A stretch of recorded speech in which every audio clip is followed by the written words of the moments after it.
give you praise, glory, and adoration and tribute. For you're the King of kings and the Lord of lords. We thank you so very much for the greatest gift this world has ever known, that we celebrate this time of year. That you sent your only begotten Son, that whosoever believes you shall not perish, but have everlasting life. We thank you that we can gather here in your sanctuary in the house of God, and that we can learn from the gifts and talents that you've given your children. God, in all things this evening, be with those who are battling illnesses and decisions. And we just pray, Father God, that they come to you and find the comfort of peace that only flows from the throne of God. These things we ask and pray in Jesus' precious name. All of God's children say, Amen. In 1843, a man by the name of Charles Dickens wrote a novella called A Christmas Carol. One of the characters was a man by the name of Scrooge. And so tonight, the cast of Scrooge.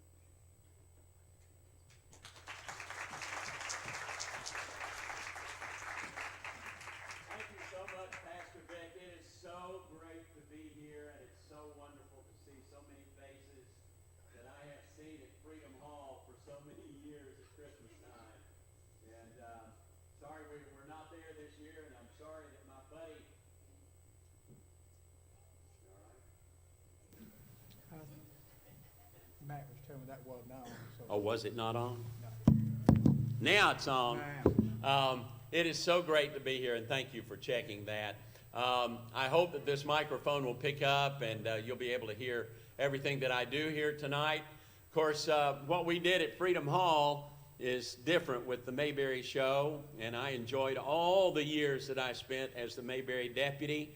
But during that time, 30 years of doing the Mayberry Deputy, at Christmas time, over all of those years, since I was actually in my 20s, I have been playing Ebenezer Scrooge.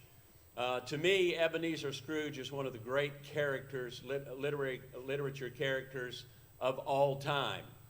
I think Charles Dickens certainly wrote and provided the world one of the great stories, because it reminds us so much of our own humanity and what we deal with as human beings, especially during the holiday season. That can become pretty rough sometimes with what it demands of us as parents and grandparents and friends and relatives and so forth. It does pull on us sometimes. So Ebenezer Scrooge is a reflection of that. But I started playing the character actually when I was 24 years old. The Children's Theater called me and said, we're going to do a production of A Christmas Carol, and we think you could play Ebenezer Scrooge. Well, I took the role, and I learned a whole lot about expanding yourself and trying to play something that's completely out of your age bracket. Well, it's not anymore. I'm 72 years old now, and I enjoy performing this character now more so than I ever did when I was a younger man. I will tell you this, we have a son who's 42 years old, and about 20 years ago he told me, I was getting ready to do Scrooge somewhere, and he said, "Hey, Dad," he said, "you really don't need makeup to play Scrooge anymore." So we sent him to Colorado, and he's been there ever since. But it's not about the makeup, and it's not about the costume. It's about a feeling, and it's about the season, and it's about this great story. I believe Charles Dickens said in the introduction of the book, or the novella, as Dr. Vick said, that he was writing the story as a gift to mankind, because the way he grew up in London, he saw the extremes. He saw the poverty, and he saw the wealth, and it was vast in those days, in the mid-1800s. And so he, in his own creative imagination, he began to write this story, and he had experienced it personally, this idea of poverty and wealth. So he wrote the story, and he gave it to the world, and he said, "I want you to read it and understand it, and maybe it will mean something to you." So it certainly meant something to me. It's embedded in my bones, playing it for so many years. I guess I've done this performance that you'll see tonight, 1,500 times. But here is the great thing about it. You are an audience that I've never performed it for before. So tonight, it's a totally new performance. I've never done it the same way twice because the audience is always different and my actions are always different, but I love telling the story. Now, I play all the parts, so there's something very important that you need to know. I cannot do this without you. And I cannot do it unless you have an imagination. Anybody in this sanctuary tonight that does not have an imagination, I wouldn't think so. Because we've seen this story in every iteration possible, either the Jim Carrey version or Bill Murray or Alastair Sims back in the 1950s, Mickey's Christmas Carol. It's been told in many, many different ways. So as I begin to do it here tonight, I want you to really kick your imagination in and pull some of those presentations back to your memory. And as I create the characters, I want you to be right there with me. So, are y'all ready? Yeah. I think I'm ready. If I keel over anything, just come and roll me up. But this is my presentation of A Christmas Carol. And I would like to introduce you to Ebenezer Scrooge.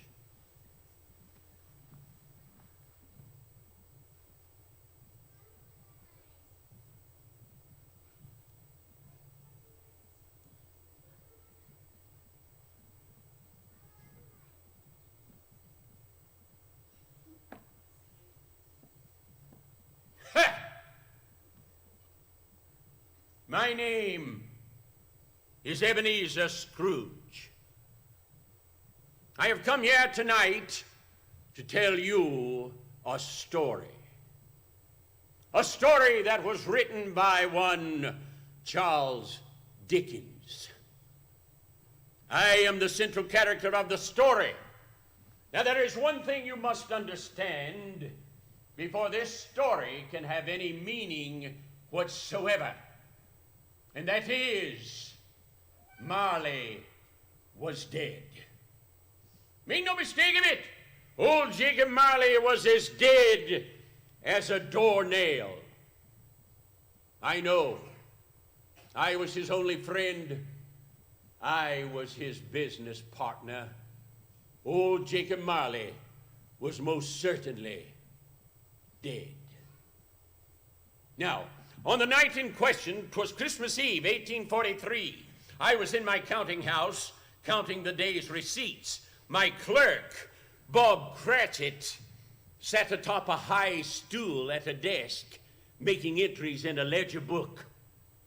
On occasion, he would stop and warm his fingers to a candle affixed to the desk. Keep to your work, Cratchit. Keep to your work.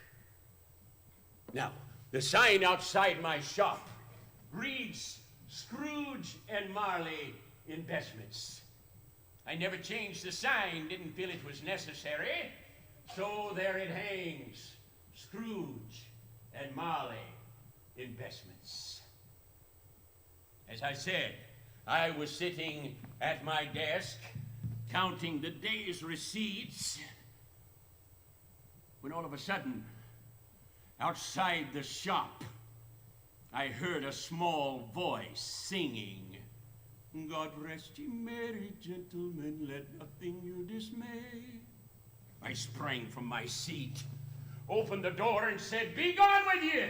Be gone or I shall call the beadle and have you arrested. With that, the small child turned and ran through the pouring snow. I closed the door and turned to go back to my work.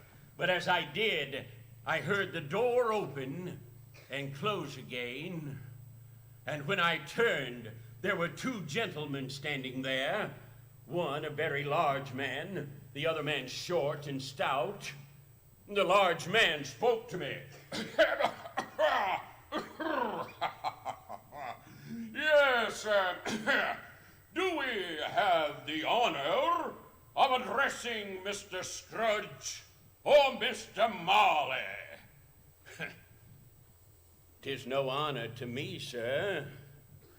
Marley's dead. Been dead 7 years. I am Mr. Scrooge. What do you want? Well, Mr. Scrooge, sir, at this festive time of year, many of us in the community are endeavoring to raise a fund for the poor and the destitute among us. Let me ask you this, my man. What about the prisons and the workhouses? Are they still in operation? Why, yes, Mr. Scrooge, sir, though I'm very sorry to say they are. Many would rather die than to go there. Well, sir, if they had rather die, then perhaps they should do it and decrease the surplus population.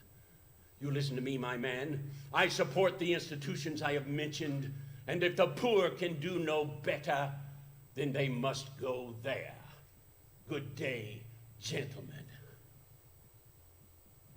With that, the two men turned and left the shop.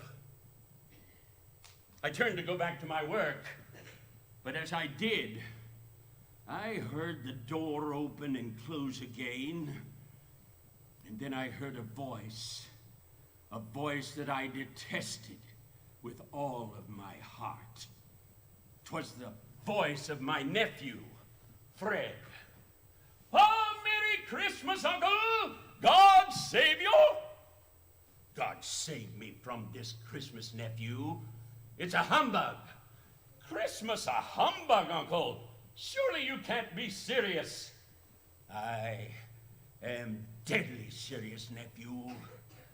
If I could work my will, every idiot who goes about with Merry Christmas on his lips would be boiled in his own pudding and buried with a stake of holly through his heart. Much good has it ever done you, nephew? Oh, but Uncle, I think it has done me good and will do me good, and I say God bless it. And I say humbug. Now, what do you want, nephew? Well, Uncle, as has been my tradition for many years, I have come to invite you to Christmas dinner with me and my wife. Christmas dinner? You, without 2 pennies to rub together, going about spouting Merry Christmas? Then you were so stupid you took yourself a wife. I fell in love, Uncle, and I'll keep my Christmas spirit to the last. So, Merry Christmas, Uncle. Good day, nephew. And a Happy New Year. Good day. With that, Fred turned to leave the shop. But as he did, he stopped and spoke to my clerk, Cratchit, wishing him a Merry Christmas. To which Cratchit responded, Oh, Mr. Fred, a Happy New Year to you, sir. One more word from you, Cratchit. You'll spend your holiday without a situation. You get back to your work. With that, Fred finally left the shop. I turned back to my work.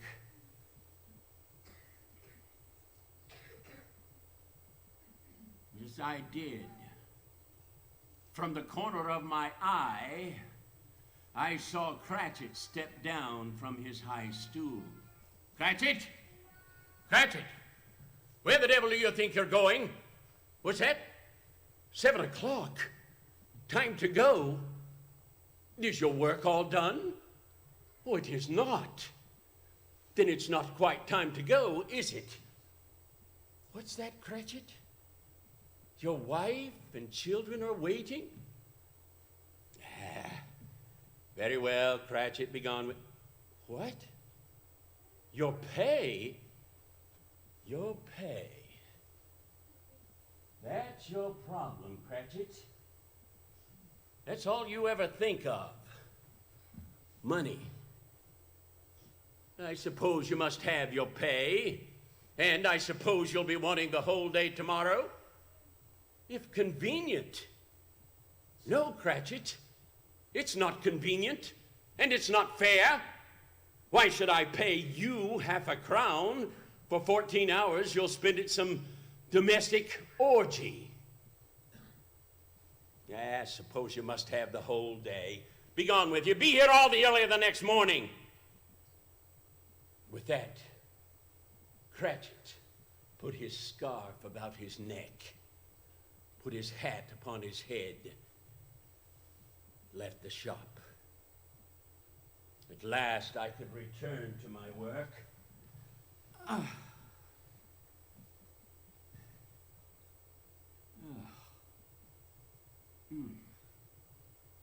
As I did, I realized that I was quite hungry, not having eaten since breakfast. Time to close up the shop.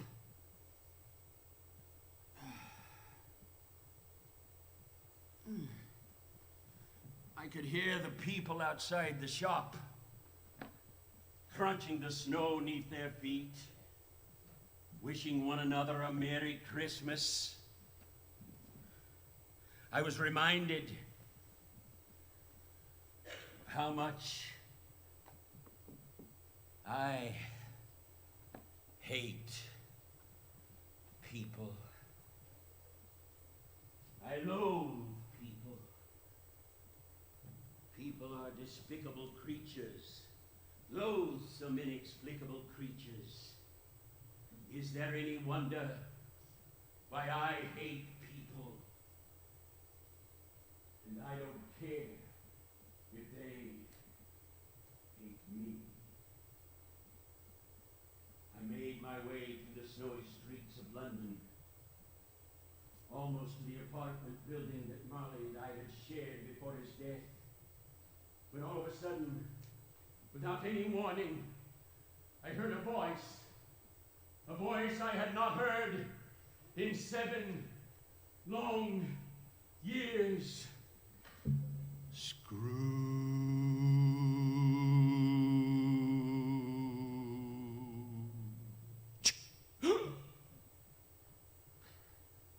Molly? Old Jacob? Molly? It's impossible. You're dead, Molly. I saw you in the grave. I'm hungry. I'm hungry. I all but ran down the alleyway to the apartment building. And when I approached the front door, I proceeded to put the key in the lock. But as I did, the brass door knocker made a drastic transformation.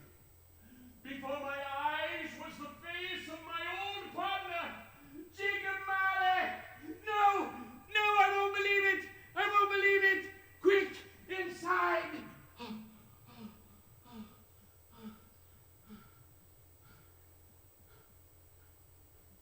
Once inside, I closed the door and I put the deadbolt in place and I locked it. I made my way up the darkened stairway. Darkness was cheap.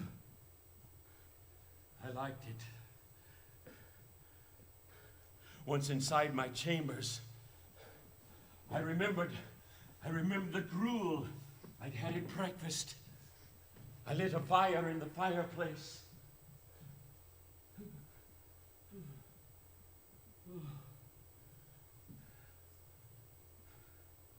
Once the gruel was warm, Marley's dead. He's dead, I tell you. I saw him dead. I signed the death certificate.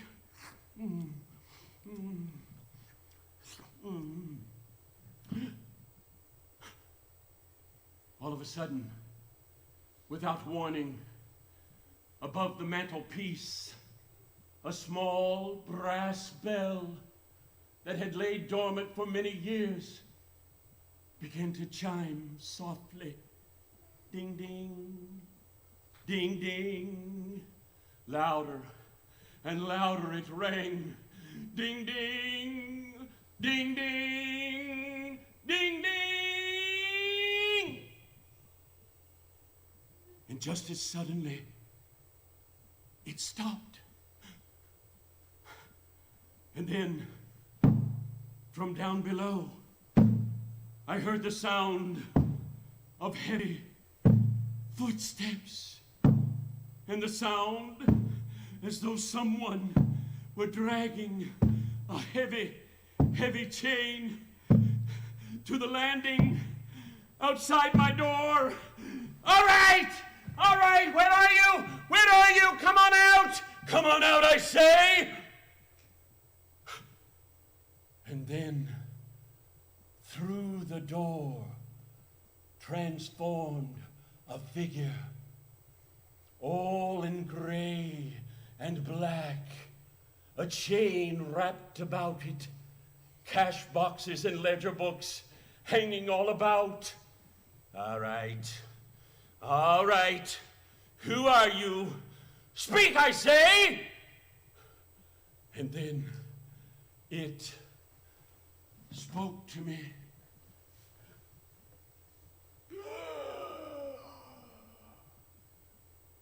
I am your old partner, Jacob Marley. Do you believe in me? Ha! No, I don't believe in you. Why, you're nothing more than a bit of beef or an underdone potato. That's what you are. You're an old potato. Ebenezer Scrooge, man of this world, do you believe in me? Well, yes, Jacob, I'll believe in you, but why do you walk the earth, and what is that terrible chain you wear? I wear the chain I forged in life. I made it link by link and yard by yard. Oh, Ebenezer Scrooge, the chain you are making for yourself was as long and heavy as mine 7 years ago. Oh, it is a ponderous chain, Ebenezer Scrooge. Oh, Jacob, old friend, speak comfort to me. I have no comfort to give. And yet, I have come to give you a chance and hope of escaping my fate. Oh, Jacob, thank you. You were always a good man of business. Business? Mankind was my business. The common good was my business. Listen to me, Ebenezer Scrooge. You will be visited by 3 spirits. Jacob, is that the chance and hope you mentioned? Well, if that's the case, I think I'd rather not. You will be visited, Ebenezer. Heed what the spirits have to say. The first will arrive when the clock strikes 1, the second at 2, and the third when the bell tolls 3. Heed them, Ebenezer Scrooge, for you will not see me again. Farewell, Scrooge. Oh, Jacob! Jacob, old friend! Don't leave me! Don't leave me, Jacob! Don't leave me!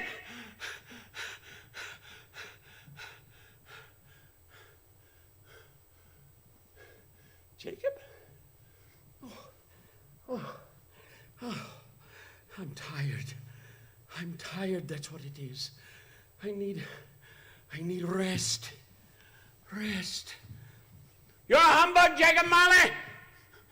I won't believe in you!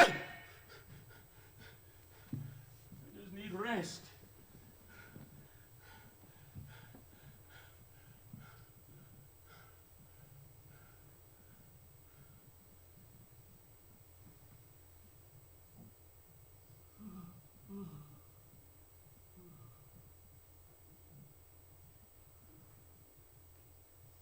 Bong.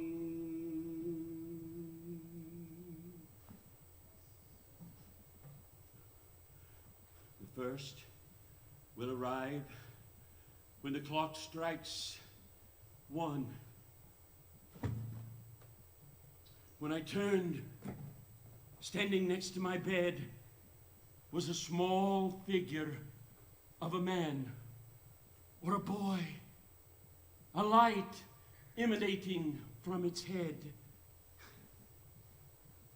Are you the spirit that was foretold to me?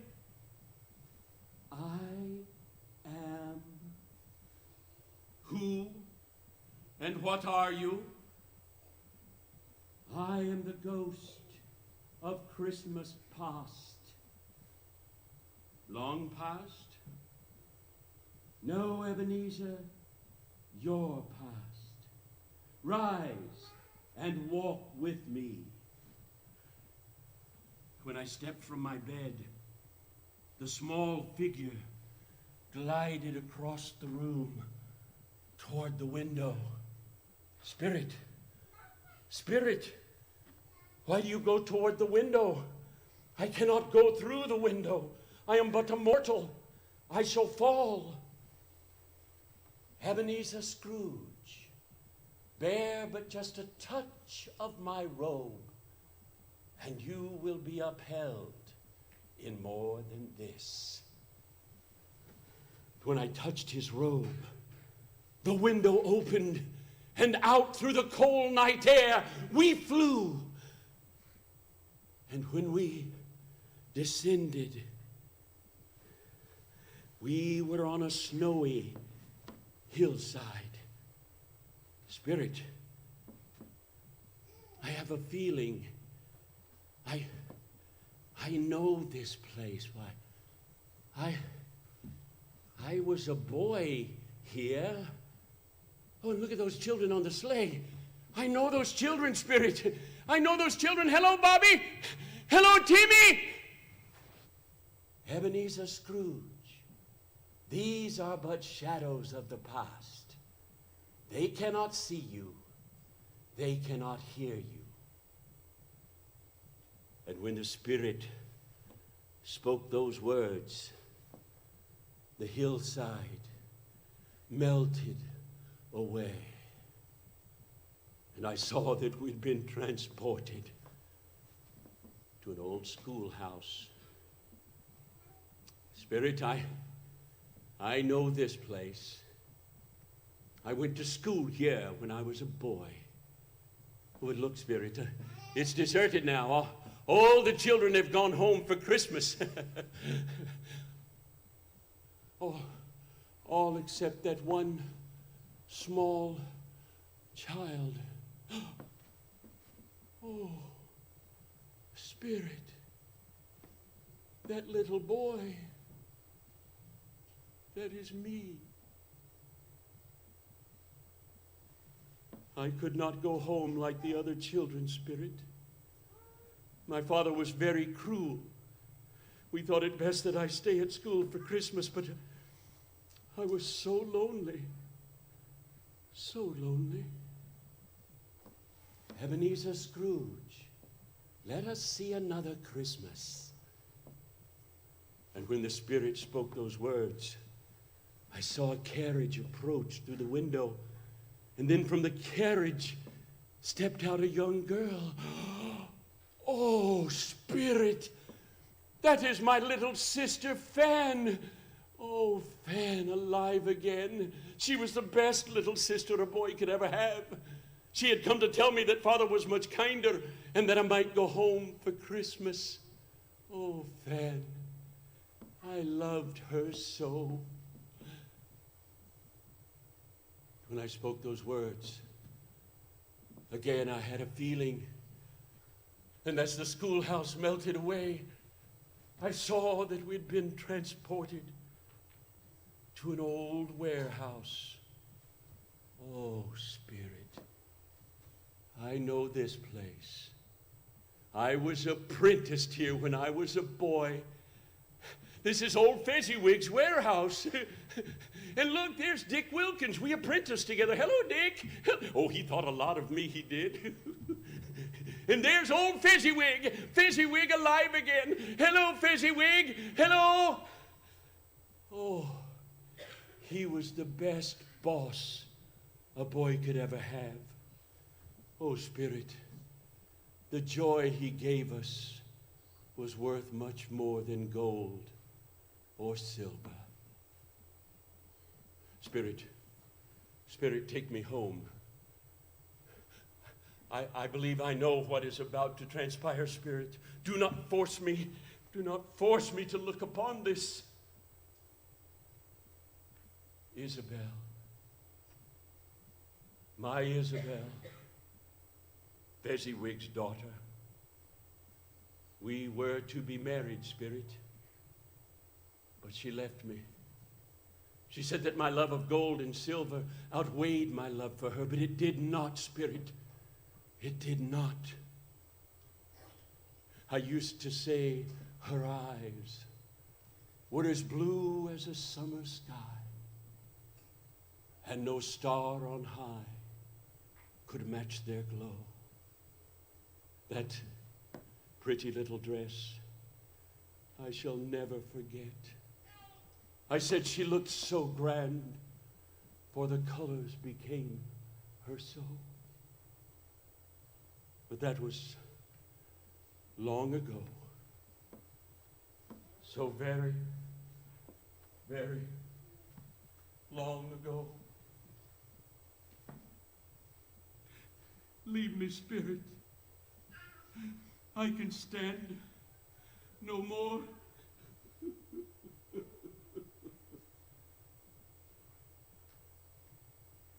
Bong, bong.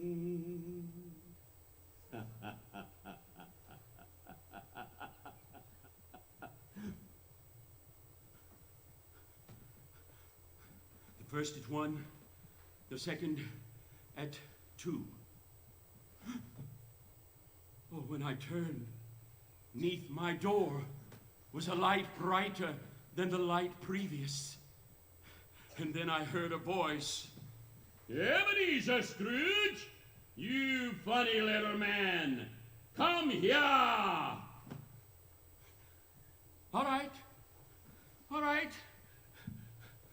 I'm coming.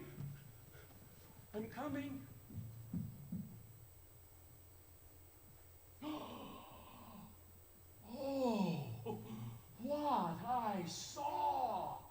A mound of food, chickens and geese and turkeys and pies and cakes and candles all about.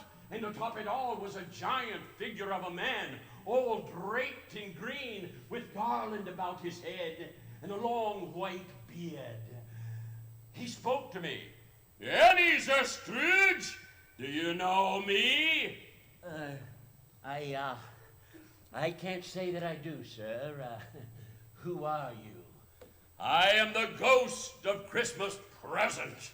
Look upon me, man. No, you do not know me, nor have you known any of my more than 1,800 brothers. But you will, Ebenezer Scrooge. Come, touch my sleeve. And when I touched it, the window flew open, and out through the cold night air we flew. Out over the ocean. And then we saw sailing ships. And we flew down and went into the hull of the ships. And then out again through the cold night air and back to land and down into the mines. And there the miners were, dirty. And then out of there and into the poverty-stricken areas of London. And everywhere we went, into the ships, into the mines, and into the terrible parts of town. Everywhere we went, I heard, silent night, holy night, all is calm,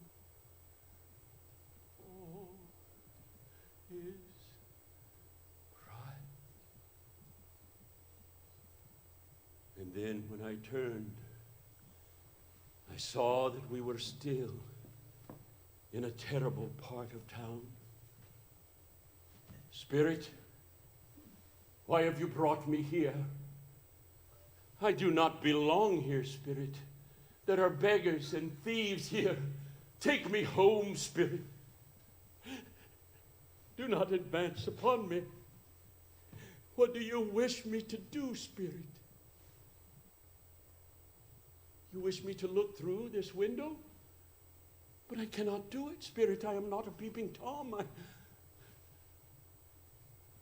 Very well.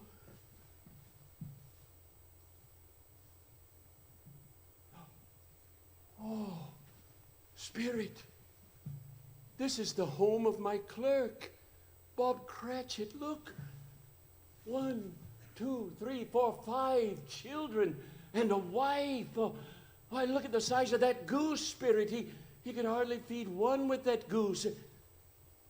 Yes, I suppose if I paid him more, he could buy a larger goose. But look, Spirit, look how happy they are. They're singing, and everyone is smiling. And look, they finished dinner. And the little one there, the little one, come here, Spirit. Look, the little one. I remember him. His name is Tim. Tiny Tim. He carries a crutch. See, Spirit. Look, look. Bob is putting him at the head of the table. Tim is giving the blessing. Listen, Spirit. Tim is speaking. On this beautiful day that I dream about, in a world I would love to see, there's a beautiful place where the sun comes out and it shines there for you and me. On this beautiful Christmas morning, if my wish could come true somehow, then that beautiful place that I dream about would be here and now. Spirit, tell me, will Tiny Tim live? Ebenezer Scrooge, if these shadows are not changed, the boy will die. Oh, Spirit, tell me that I might do something to change these shadows. Tell me that I might help this poor, unfortunate child. Why, Ebenezer Scrooge, if the boy had rather die, then perhaps he should do it and decrease the surplus population. Spirit, you use my own words against me. But tell me, Spirit, what has happened to you? Why have you grown so old? Ebenezer Scrooge, my time upon this planet is very brief, a mere 24 hours. It's like your life, Ebenezer Scrooge. Once you've spent it, suddenly you're not there anymore. Farewell, Scrooge. Oh, Spirit!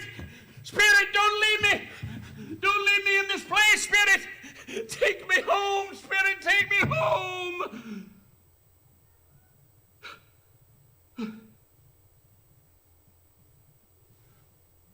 When I cast my eyes up, my greatest fears were realized.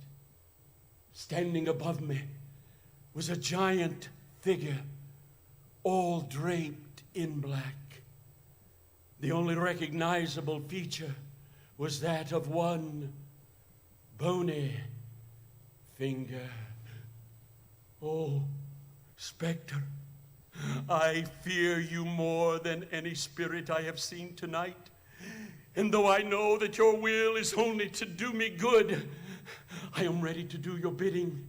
Lead on, Spirit! Lead on! And when I turned, I saw that we had been transported to a graveyard. Spectre, why did you bring me to a graveyard?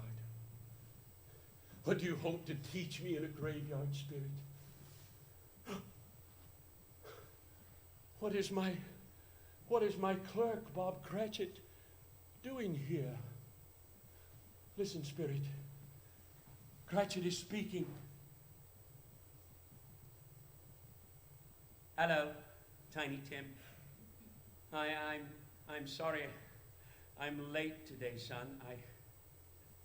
I had some extra work to do for Mr. Scrooge, and I haven't been walking very fast lately, Tim. Oh, but Tim, do you remember when you were quite small? I used to walk very fast, indeed, with you on my shoulder. Oh, Tim, my little tiny Tim. Spirit, remove me from this place at once. I cannot bear this. Show me some mercy, Spirit. Do not advance upon me. What do you wish me to do, Spirit? No. You want me to wipe away the snow from that stone, but I fear it, Spirit. Do not force me to do this thing. Very well.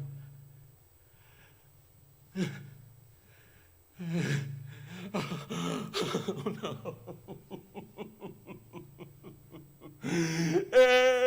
Ebenezer Scrooge! No, Spirit!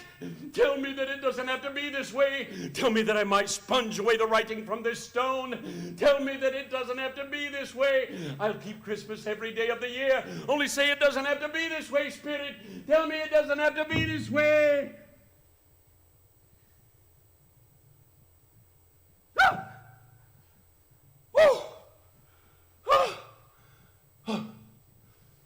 Spirit?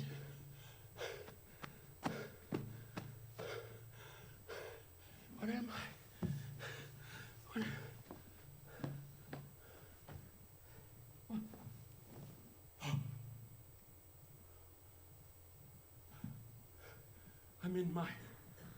I'm in my own room.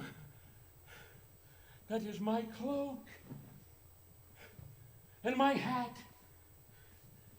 And my cane. I'm not dead. I'm not dead. I'm not dead. Oh, the spirits have done it. The spirits have done it all in one night. Of course, they're spirits. They can do anything they like. I'm not dead. I don't know what to do with myself. I never did know what to do with myself. Oh, I'm so happy I don't know what to do. I'm just like a schoolboy.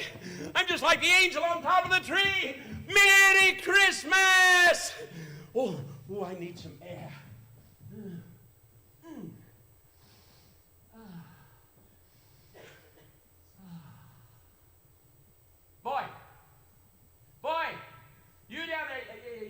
my fine lad. Tell me, what day is it today?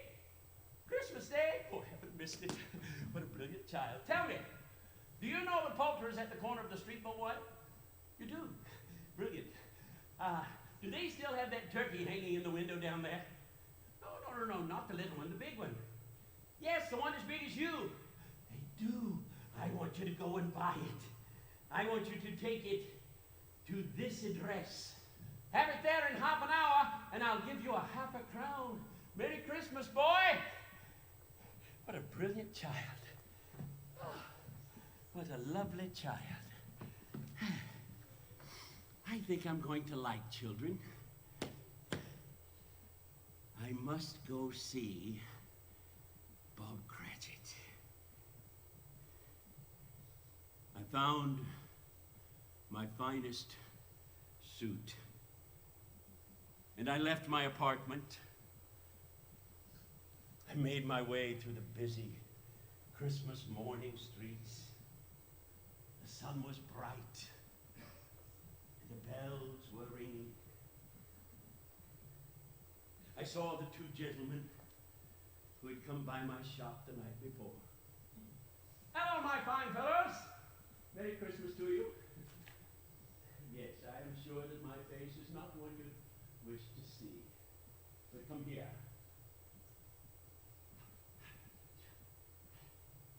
Yes, I will make that donation to your charity. And come and see me tomorrow, and we will discuss how I might help you further. Merry Christmas, gentlemen. I soon found my way to Cratchit's home. Yes, Cratchit, it is I, Mr. Scrooge. What I want to know, my man, is this. What are you doing at home today? Christmas Day, huh? Let me tell you something, my man. I am not going to put up with this one moment longer. I will not put up with it 1 second longer. From this moment forward, Bob Cratchit, from this moment forward, I'm going to double your wages. No, Bob. I haven't lost my senses. I've come to them. I will double your wages, Bob, and I shall endeavor to help you and your good family. Merry Christmas, Bob. Oh, Bob. Tiny Tim. He will get well. Merry Christmas, Bob. Tiny Tim did get well. So well, in fact, he came to call me grandfather. I soon made my way to my nephew Fred's home. I was apprehensive.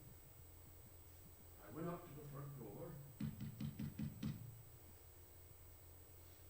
His pretty wife answered, "Hello, my dear.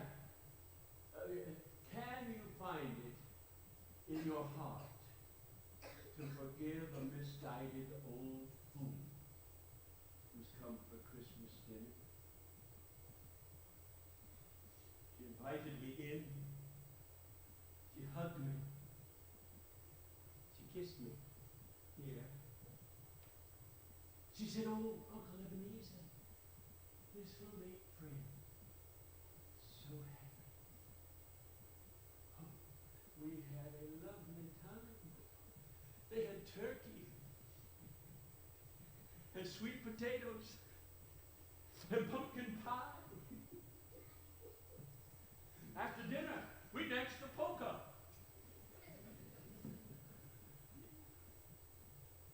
And when the food had been eaten and the dances had been danced,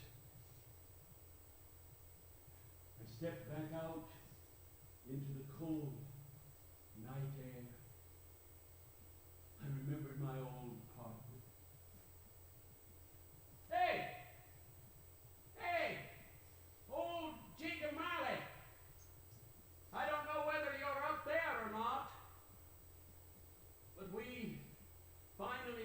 made a Merry Christmas, didn't we? Merry Christmas, Jacob. Merry Christmas, you lovely old world. Now, here we are. Christmas 2021. Oh, what we have gone through. It's been horrible. But here we are, still here. And we know what the true meaning of Christmas is. So I will leave you tonight with the immortal words of one Master Tiny Tim. God bless us, everyone. Merry Christmas.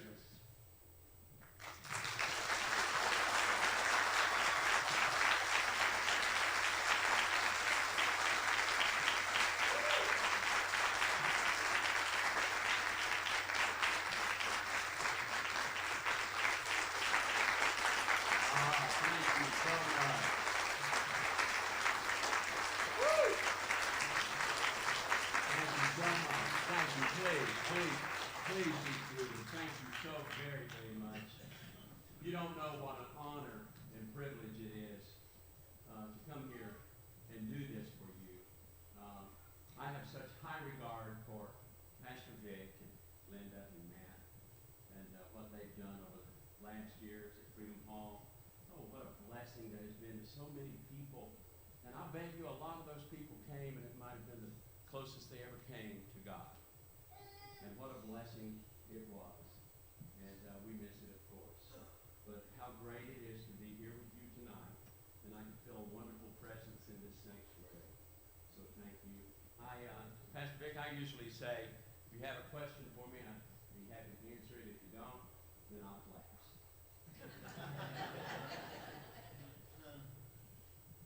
No? Okay. Okay.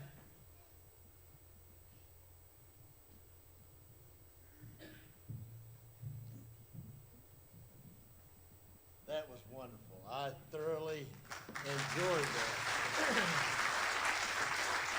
Fabulous. I was kind of listening and everything, and I thought there's going to be some kids get real antsy, but if they were, I couldn't tell it. I think everybody was on the edge of their seat watching this. It was absolutely wonderful. You are a very gifted, talented man. We all always loved your Barney Fife. But tonight was a real exhibit of the gifts and talents God has given you. Very special. Thank you very much. I have a feeling he'll be around here for a while, but just a moment ago, I thought I heard some bells ring. Yes. And if I'm not mistaken, it could possibly be that a sled parked behind the church. That's what I'm thinking. Now, I may be crazy, but let me look back here and see if. Hello. Oh, my! Merry Christmas! Oh. You been a good little boy? Always. Right. Merry Christmas! How is everybody? How are you, little Ebenezer? I'm glad you changed. I changed, I did. I'm so glad. If all the little boys and girls want to come tell Santa what they want for Christmas, tell them to come on up. The kids would like to. If you have your camera, we have a camera too. We'd like to have your pictures made with Santa Claus. Pretty girl, how are you? How are you? You want to sit on Santa's lap? Now, what do you want for Christmas? Oh, boy. I'll see what I can do, okay? Can I shake your hand?